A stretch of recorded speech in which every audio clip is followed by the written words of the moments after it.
자, 오늘의 주제는 효과적인 초청과 만남입니다. 우리가 누군가를 만났을 때 대놓고 그냥 무작정, 야, 유산아 알아보자. 유산아 세미나 했는데 가보자. 그럴 수 없잖아요. 그리고 나 유산아 하니까 무조건 유산아 먹어. 이것도 아닌 거예요. 내가 누군가를 만났죠. 우리 지난 시간에 그래서 명단 작성을 했잖아요. 그 명단 안에서 어떤 분들과 함께 하고 싶은지, 어떤 분들에게 유산화가 필요할지, 내가 어떤 사람하고 했을 때 내가 유산화를 정말 재밌게 행복하게 그들과 함께 성공하고 싶은 내 진심을 내가 전달할 수 있을지 그 명단을 한번 쭉 작성해 보셨을 거예요. 그럼 거기서 스폰서님과 상담을 통해서 우선순위가 매겨질 거고요.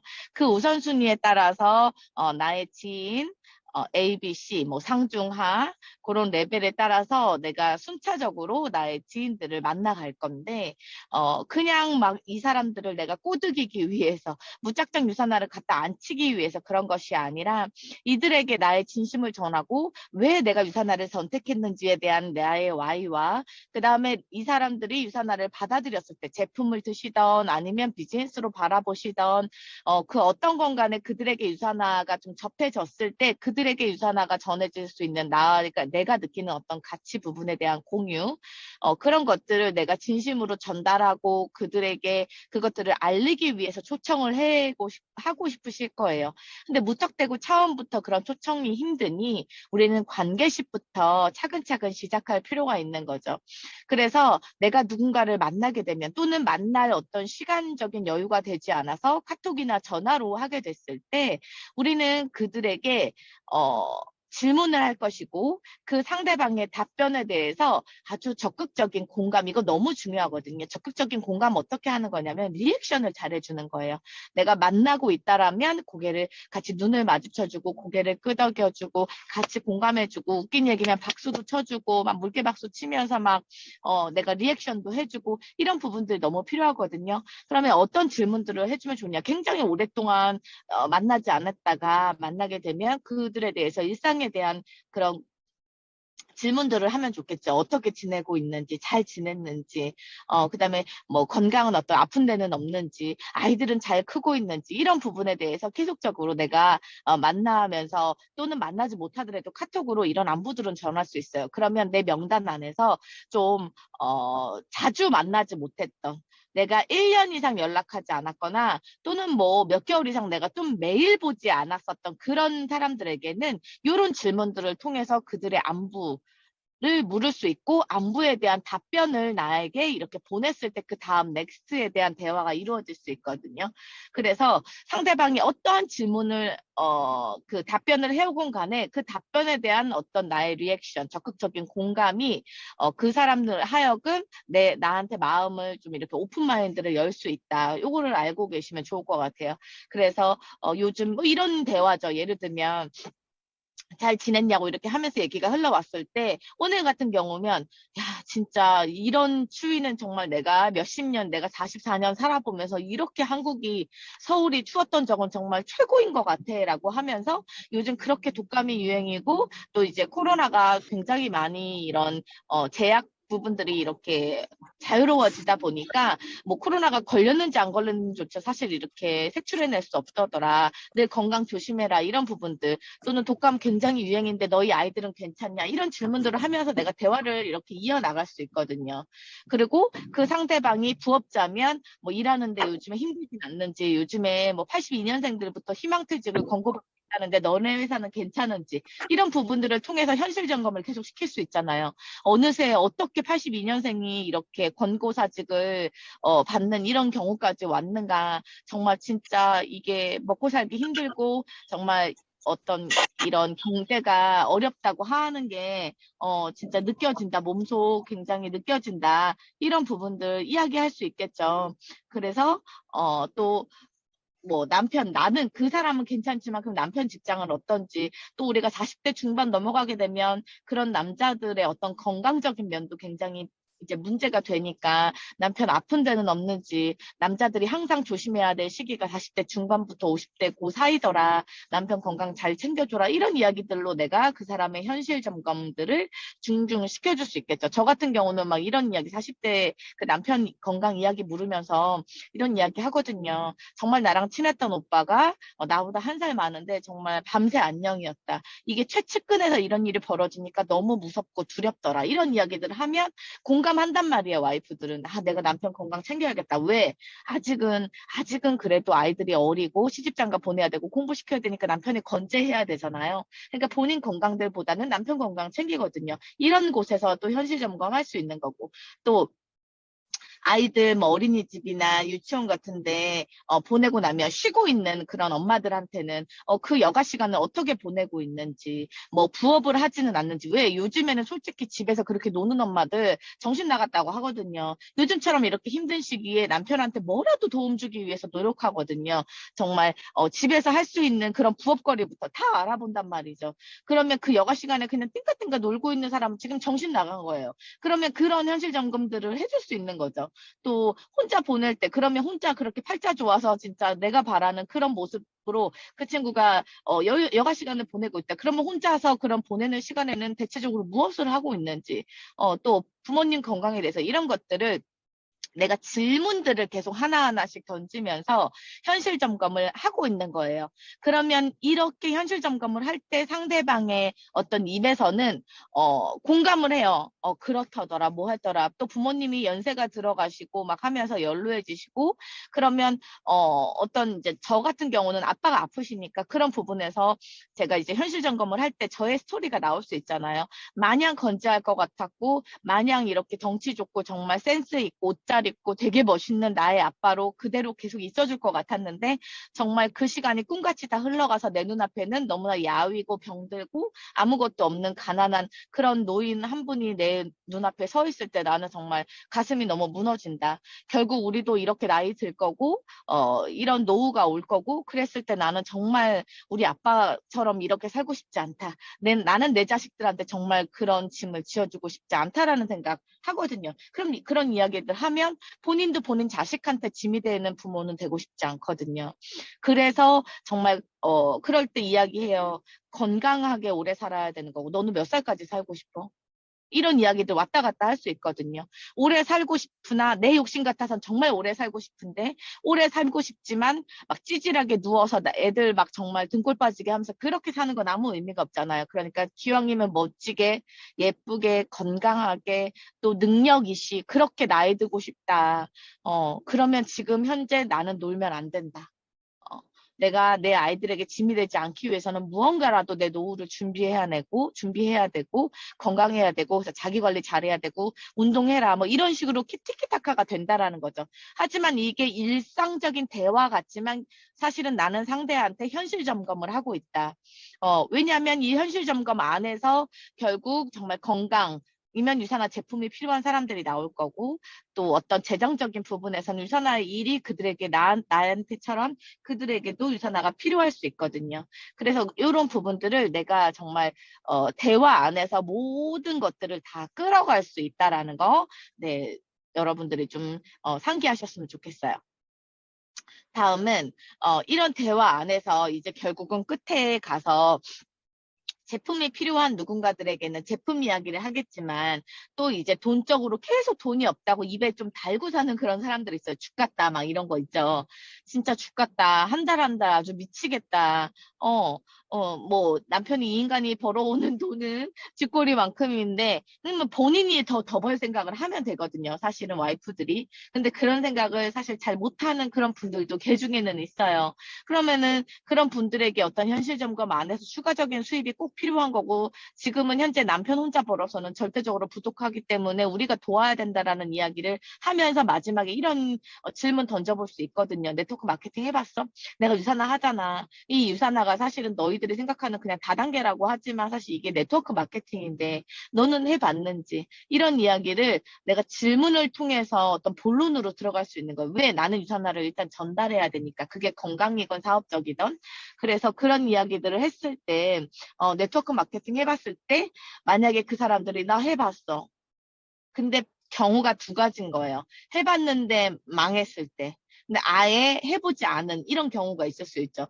그러면 왜 지금은 안 하는지, 다시 무언가 네트워크 마케팅에서 어떻게 생각하는지, 또는 다시 해볼 생각이 있는지. 근데 해봤는데 나 망했어. 정말 돈 잃고 사람 잃고 나 정말 빠야 그거 진짜 별론 것 같아. 이렇게 이야기할 수 있잖아요. 그러면 본인이 왜 별로라고 생각했는지에 대한 질문을 또 해보는 거예요. 도대체 어떤 일이 있었길래 이 좋은 플랜을 가지고 실패를 할 수밖에 없었는지에 대한 걸 물어보는 거죠. 계속 질문을 통해서.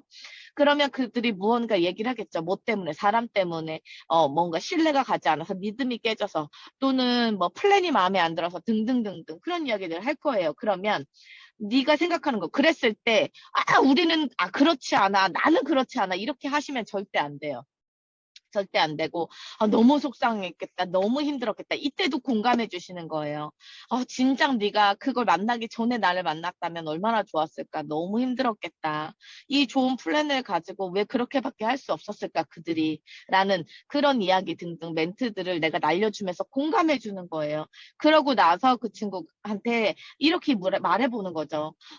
너의 그 의견과 반대되는 어떤 회사의 플랜이나 아니면 그런 사람이 나라면 정말 그렇게 네가 어떤 믿음이 가지 않았던 방식대로 리드하는 리더의 방식이 아니라 정말 올바로 제대로 해내는 그런 리더가 이끄는 팀이고, 또 제대로 너가 생각하는 그런 플랜에서 정반대적인 플랜을 갖고 있는 회사가 있다고 하면 다시 한번 들어볼 생각은 있느냐?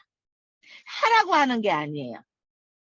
너한테 다른 대안이 있다라면, 진짜 네가 먹고 살 만큼의 어떤 노후를 준비해 놓을 대안이 있다라면 이런 이야기 하지 않지만, 내가 올바로 하고 있으니 만약에 너가 갖고 있는 그런 의견들과 생각에 대해서 완전히 반대되는 그런 회사나 팀이 있다고 하면 다시 한번 알아볼 의향은 있느냐라고 물어보는 거죠.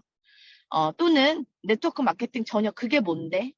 난 안 해봤어. 난 절대 뭐 그런 거 하고 싶지 않아. 뭐 이런 등등등등 그런 이야기들 해보지 않았던 그런 사람들의 대답이 나온다면, 그러면 제품도 하나도 안 써봤어? 뭐 아메이 프리워시나 아주 그거 짱 잘 지워지잖아. 그거 나도 쓰거든. 왜냐면 유산나는 세제 회사가 아니야. 아메이는 세제 회사잖아. 그렇기 때문에 난 좋은 제품은 다 써. 너도 그런 거는 사용해보지 않았어? 다단계 제품 하나도 안 써봤어? 뭐 라는 좀 그런 것들을 또 이야기도 할 수 있고, 또 뭐 주변에서 이렇게 네트워크 마케팅 하는 사람 못 봤어? 또는 지금은 없어? 뭐 이런 질문들을 계속 그들에게 할 수 있잖아요. 그래서 그런 것들을 통해서 내가 계속 이 사람들한테 네트워크 마케팅을 해보지 않는 사람한테는 물어보는 거예요. 또는 저는 이렇게 이런 것도 많이 물어봐요. 내가 하는, 김태희가 하는 유산화는 어떤 것 같아? 그래서 네가 바라보기에 내 모습은 어떤 것 같아? 나도 그렇게 다른 너가 가지고 있었던 어떤 선입견을 갖고 있었던, 다단계에 대한 선입견을 갖고 있었던 그런 사람처럼 내가 하는 것 같아? 그렇게 또 물어보거든요. 그런 질문을 했을 때 거의 대답이 돌아오는 게, 아니 너는 그렇게 하는 것 같진 않아라는 대답을 저한테 되게 제가 되게 많이 듣거든요. 그리고 주변에 뭐 해보지 않았다는 사람들이 있으면, 사실은 주변에서 그런 네트워크 마케팅 하면서 돈을 버는 그런 사람들은 있어? 돈 버는 사람 본 적 있어? 라는 등 이런 질문들을 제가 던지면서 그들에게 네트워크 마케팅에 대한 어떤 호기심이나 이런 것들을 계속 불러일으키도록 제가 이제 하는 편이고, 그래서 리더님들도 사람을 만났을 때 질문을, 내가 원하는 대답이 나올 때까지 질문을 계속 하면서 좀 이끌어내야 돼요. 그래서 질문하는 그 방식, 질문하는 법에 대한 연습을 계속 해야 되거든요. 까여도 상관없어요. 거절당해도 돼요. 근데 이 질문은 그때그때 생각이 안 나잖아요. 그러니까 결국 이 스킬을 늘리려면 어떻게 해야 돼요? 많은 사람들을 만나야 돼요. 자주 만나야 돼요. 그래서 자주 만나서 자주 까이라고 하는 게 이런 거예요, 제가. 이런 경험들이 결국 여러분들한테 엄청난 득이 되고 경험이 될 거기 때문에 많이 만나고 많이 까여보라고 이야기하는 거거든요. 이런 질문을 통해서만 내가 초청을 할 수 있어요. 내가 제대로 한번 알아볼 의향이 있는지 이런 것들을 얘기하고, 나의 유산화에 대한 가치, 내가 왜 유산화를 하고 있는지에 대한 이런 부분들을 명확히 그들에게 조금 어떤 그 궁금증들을 풀어줬을 때 비로소 내가 초청을 했을 때도 그 자리에 갈 마음이 생기거든요. 코딱지만큼 단 0.01%만큼이라도 궁금증이 생겨야 그 자리에 내가 시간을 쓴단 말이에요. 그들은. 전혀 관심이 없는 거에 시간을 쓰지 않아요, 요즘 사람들은. 그렇기 때문에 그런 관심도를 이끌어내려면 여러분들이 계속 이런 질문을 하는 어떤 스킬을 늘려야 된다. 저는 이렇게 생각하고 있습니다. 다음 페이지요.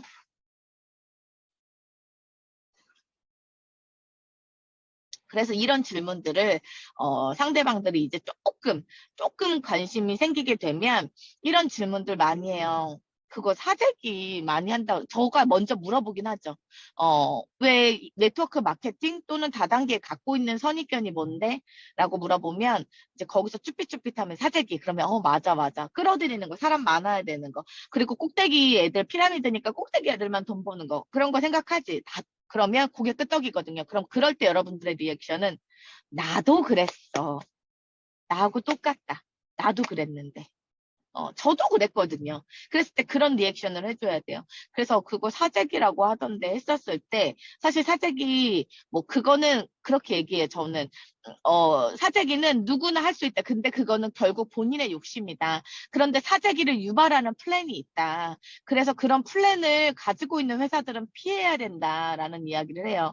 그래서 유산화 같은 경우는 내가 이뤄놓은 모든 그 점수를 절대 본인들의 회사의 플랜 때문에 회사가 가지는 일은 없다. 내가 이뤄놓은 모든 점수는 실적 2월로 주 단위로 지급이 우리 주급받는 여자야 라고 하면서 한번 던져줘요. 기피 보상 플랜 풀어주기 전에. 그래서 주급으로 지급이 되기 때문에 내가 사재기를 할 필요가 없다라는 이야기를 해주고요. 또 먼저 시작한 사람만 돈 벌다는데 하면 유산화 같은 경우는 피라미드형으로 먼저 시작한 사람 3% 주고 꼭대기 있는 사람 28% 주고 이런 어떤 차등 지급을 하는 것이 아니라 처음 시작한 사람부터 중간에 5년, 10년 한 사람 또는 유산화 코리아 처음 들어왔을 때부터 1호 사업자로 일하고 계신 20년째 일하고 계신 그 분도 똑같이 소실적의 20%로 후원상을 지급을 한다. 그래서 하지만 일한 만큼 내가 하는 플랜이기 때문에 내가 더 많이 벌 수 있다. 늦게 시작했다고 너는 조금만 벌어 이렇게 하지 않는다라는 거. 누구나 균등하게 동일한 위치로 지급을 한다 비율로. 그러나 먼저 시작한 사람이 조금 더 높이 직급이 높은 사람이 나보다 더 버는 이유는 그들은 나보다 먼저 시작했고 그냥 먼저 시작하기만 한 것이 아니라 그 시작한 동안에 엄청나게 노력을 많이 했다. 그래서 그 노력의 대가로 본인의 인프라 어떤 그 네트워크를 만들어 놔서 인프라가 생겼기 때문에 그 인프라에 대한 권리를 받는 거다. 그래서 지금 시작한 사람들보다는 더 많이 받는 게 본인이 노력해서 만들어 놓은 인프라에 대한 대가를 받는 거기 때문에 받는 수당이 나보다 많지. 이제 시작했기 때문에 너는 조금만 받아. 얘는 오래 했으니까 이만큼 줄게. 이렇게 말도 안 되는 차별 지급은 하지 않는다라는 이야기를 해줘요. 또 불법 피라미드 같은 거 아니야라는 질문도 굉장히 많이 하죠. 왜 다단계 하면 사실 피라미드라는 생각을 딱 먼저 떠올리니까요. 그런데 유산화 같은 경우는 어느 정도 일정 어떤 매출을 일으키게 되면 내가 이렇게 돈을 받는 비즈니스 센터를 하나 더 얻을 수 있는 기회를 얻게 된다. 그런데 그 비즈니스 센터를 반드시 내가 함께 하고 있는 파트너 밑으로 내려가서 그 비즈니스를 함께 해야 되는 플랜이기 때문에 절대적으로 불법 피라미드가 될 수도 없다. 그래서 영원한 스폰서도 없고 영원한 파트너도 없다라는 거. 내가 그 파트너 밑으로 내려가서 그 파트너를 돕는 그런 체계로 가기 때문에 서로가 돕고 돕는 약간 이익관계, 승승의 관계로 갈 수 있다. 이런 이야기들을 해줍니다. 또 돈도 없는데 투자금이 엄청 많으면 어쩌지? 그러니까 처음에 시작할 때 그 초도금이라고 하죠. 초도 물량 많이 사야 된다든지 이런 거 하면 쫄딱 망하는 거 아니야? 내가 물건만 사놓고 못 팔면 끝 아니야? 뭐 이런 질문들도 하잖아요. 근데 우리 유산화 같은 경우는 어때요? 그냥 나하고 우리 가족이 먹는 소비로도 충분히 가는 거죠. 제가 항상 하는 얘기, 소비를 일으켜서 그게 경험을 공유해서 소개를 하면 그게 뭐가 된다? 소득이 된다. 그래서 요즘은 소개와 소비가 합쳐져서 소득이 되는 그런 시대가 왔기 때문에 정말 터무니없는 가격으로 그런 금액으로 시작하는 그런 일이 아니다라는 거. 유산화는 우리 가족이 먹는 소비만으로도 충분히 내 사업이 유지가 된다. 가게세 막 내가 장사 잘 되니까 유산화에서 너 장사 잘 되고 돈 이제 많이 버니까 200만 원 내나 300만 원 내나 이렇게 악덕 업주처럼 내가 건물 하나 갖고 있어서 세 받아 먹는 그런 업주처럼 장사 잘 되니까 돈 더 뜯어내려고 그렇게 하지 않는다. 유산화는 처음 정해진 그대로 내가 먹고 쓰고 우리 가족이 충분히 소비할 수 있는 100포인트 또는 200포인트의 그 금액만 내가 유산화해서 먹고 쓰고 경험을 누군가에게 나누면 평생 유산화 비즈니스 할 수 있는 권한을 나한테 주기 때문에 전혀 부담되지 않는 금액이다. 이렇게 이야기를 해주고요. 또 사람 잃고 무너진다라는 이야기도 되게 많이 하잖아요. 그래서 굉장히 많이 끌어들여야 된다라는 이야기를 하는데 유산화 같은 경우는 정말 기가 막힌 어떤 그 플랜들이 몇 가지 있어서 보상 플랜, 돈을 받는 플랜 중에 내가 파트너를 도와줘야지만 내가 보너스를 더 받고 내가 그 파트너를 살려내야지만 내가 더 잘 될 수 있는 그런 플랜으로 돼 있기 때문에 사람을 잃지 않는다. 다만 내가 거짓말하고 자꾸 과장하고 그런 부분에서는 내가 욕심이 앞서서 그런 것들을 자꾸 앞세울 때는 사람을 잃을 수 있죠. 그러나 그렇게 되지 않게 하기 위해서 이런 스폰서들이 이런 교육을 계속 꾸준히 하는 거잖아요. 그래서 그 스폰서가 가진 어떤 노하우들을 아낌없이 돈 주고 얻어오는 것이 아니라 아낌없이 나눈다. 이런 이야기들을 하면서 이제 그 어떤 응? 질문들에 대한 답을 제가 해주고 또 파는 일 자신 없다. 이거 제일 많이 우리가 듣는 질문이죠.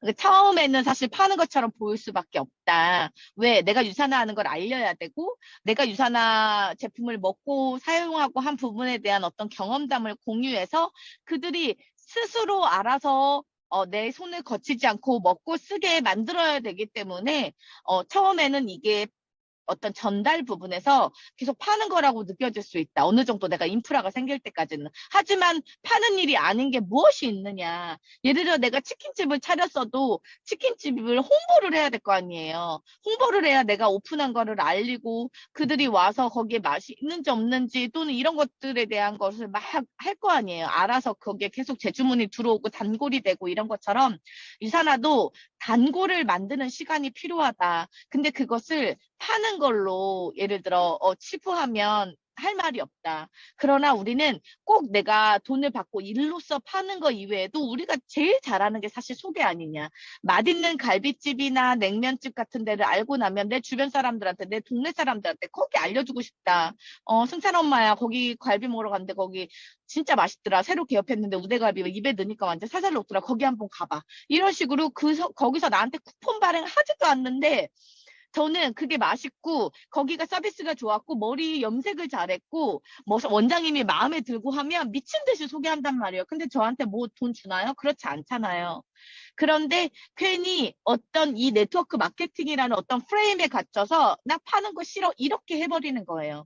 그런데 이 자리 잡는 동안에 혼자서 하는 일이 아니고 스폰서가 도우면서 함께 팀이 함께 할 수 있는 일이라는 걸 좀 납득시키고 같이 뭔가 도와서 재밌게 할 수 있는 일이라는 거를 우리가 이렇게 느끼게 하면 사실 이런 질문 따위쯤은 금세 아니라는 걸 알죠. 현재 유산화 우리 UDT에서 같이 하는 우리 리더님들 그냥 이 시간조차 우리 너무 재밌잖아요. 저한테 누가 너 이거 오늘 밤 9시에 이렇게 줌 미팅 안 하면 너 주급 안 줄 거고 네 사업 나가리야. 이 안 해요. 근데 저는 그냥 이렇게 밤 늦게라도 우리 리더님들하고 만나는 비록 온라인이지만 이렇게 만나는 시간이 너무 행복하고 좋은 거예요. 그러니까 하루 종일 말해서 되게 피곤하고 목도 아프지만 제가 약속을 어기지 않고 이렇게 리더님들하고 만나는 게 이게 자발적인 거죠. 그러니까 유산화도 이런 자발적인 비즈니스, 자발적인 소비, 먹어줘가 아니라 스스로 유산화의 제품을 원하고 유산화 비즈니스를 하기 위한 어떤 자발적인 소비를 일으키게 하기 위해서까지는 내가 이걸 일로 느끼면 노력해야 된다라는 거죠. 그러니까 근데 처음 이렇게 알아보려고 하는 사람들한테는 이렇게 깊이 이야기할 수 없으니 어떤 가볍게 이야기하는 동안에서도 이렇게 보상 플랜을 막 손으로 풀지 않아도 이렇게 말로 이야기하면서 제대로 내 말만 믿지 말고 너 스스로 알아볼 수 있는 기회를 가져보자. 나는 굉장히 좀 까다롭고 되게 진상이었기 때문에 나는 이렇게 말해주는 사람의 어떤 부분들을 하나도 믿지 않았다. 내가 모두 다 A부터 Z까지 다 확인해야 됐고 내가 필요로 하는 시간들이 가졌는데 그걸 너도 한번 가져봤으면 좋겠다 하면서 홈미팅이든 셀미팅이든 내가 그렇게 초대를 해보는 거죠, 우리 리더님들이. 그래서 그 안에서 형제 라인이든 스폰서든 도움을 받고 또 그 분위기, 팀 분위기며 이런 것들에 대해서 스스로가 판단하게 되고 제대로 된 사업 설명이나 아니면 누군가의 어떤 홈미팅이나 이런 데서 듣는 체험 사례담이나 이런 것들을 통해서 그들이 스스로 알아보고 싶은 마음이 들게 되고 질문하고 싶은 마음이 들게 되면 그때 이제 2대1 미팅이나 1대1 미팅을 통해서 내가 궁금한 것들을 다 풀어보는 거예요. 그 안에서 보상도 풀어주고 다시 회사 설명도 해주고 궁금한 거 다 해서 물으면 그거에 대한 대답도 해주고. 근데 결국은 이렇게 제대로 초청이 되려면 관계식부터가 정말 중요하다. 결국 초청이라는 건 2대1 미팅이든 1대1 미팅이든 홈미팅이든 셀미팅이든 세미나든 로컬이든 그 초청을 했을 때 이 사람이 제대로 들을 준비, 귀 기울여 들을 준비를 시켜놓지 않으면 아무짝에도 쓸모가 없다. 그렇기 때문에 내가 그 만남의 관계에서부터 초청에 이르기까지의 관계십 안에서 그 사람과 나누는 대화, 그 다음에 내가 던지는 질문, 그 다음에 그 질문에 대한 답변을 해줬을 때 내가 그 사람들에게 보이는 액션, 공감력, 능력, 이런 것들이 굉장히 중요하다라는 거. 그리고 질문하는 그 초대법이 너무 중요하거든요. 사실 내가 질문으로부터 모든 것들이 시작되기 때문에 그런 연습을 많이 하시고 그리고 누군가를 관계십 할 때 만나러 갈 때 아무 생각 없이 빈머리로 가지 마시고 꼭 유사나 얘기를 하라는 게 아니라 오늘은 이런 질문들을 통해서 내가 이 아이에 대해서 조금 더 깊이 알고 이해하는 시간을 가져야지. 라고 생각하시고 좀 시간을 여유롭게 두면서 너무 유산화를 치고 들어가려고 막 머릿속에 유산화 그렇게 하면 다 도망가요. 실제로 그 사람 정말 탐나는 사람이 있으면 내가 왜 이 사람을 탐내고 있지를 고민해 보시기 바래요. 그냥 내가 도움이 되고 싶고 내가 승급하고 싶어서 이 사람을 탐내지 마시고요. 그 사람과 함께 유산화를 했었을 때 날 수 있는 시너지를 상상한다든지 이 사람과 함께 있으면 되게 편안해서 내가 마음이 좋다든지 재미있다든지 아니면 어떤 생산적인 에너지 있는 사람이어갖고 내가 이 사람이랑 있으면 에너지가 좋다라든지 이런 이 사람에 대한 장점, 내가 그 사람을 칭찬해줄 만한 무언가 그런 것들이 진심이어야지만 내가 전하는 유산나도 통한다고요. 그저 내가 승급하기 위해서 제주도 인자로 쓰기 위해서 뭣도 아닌데 계속 머릿속에 유산나만 맴돌면 그 관계식은 꽝이에요. 그 사람이 필요로 하는 걸 줄 수 있는 사람이어야 돼요. 상대가 생각했을 때 내가 재미있거나 따뜻한 사람이거나 배려가 깊은 사람이거나 아니면 정말 향기가 좋은 사람이어서 다음에 또 만나고 싶거나 그 향기는 향수 뿌린 향기가 아니에요. 사람 좋은 냄새가 난다라는 의미예요. 이 사람을 만나면 되게 마음이 따뜻해지거나 재미있거나 또 만나고 싶거나 그런 느낌이 드는 사람이 되셔야 이 관계십이 결국 플러스 요인으로 가서 내가 나중에 그들에게 유산화를 전달할 때에도 굉장히 도움이 된다. 그래서 이 기간은 어떤 사람은 굉장히 길게도 가지만 또 관계심만 빠르게 좀 이렇게 땡길 수 있으면 굉장히 빠른 시간 안에도 유산화를 전달할 수 있다라는 거. 그거를 생각하시면서 우리 리더님들이 이 시간이 끝나면 리더님들의 명단 작성하신 걸 다시 한번 이제 뚫어져라 쳐다보시고 만날 인원들을 적어보신 다음에 그 사람에 대해서 내가 얼마만큼 알고 있는지를 체크해 보세요. 아니면 잘 모른다라면 내가 어떤 질문들을 해서 이 사람의 원트나 이런 것들을 알을 것인가, 이 사람에 대해서 좀 더 깊이 알 것인가를 체크해 보시면 돼요.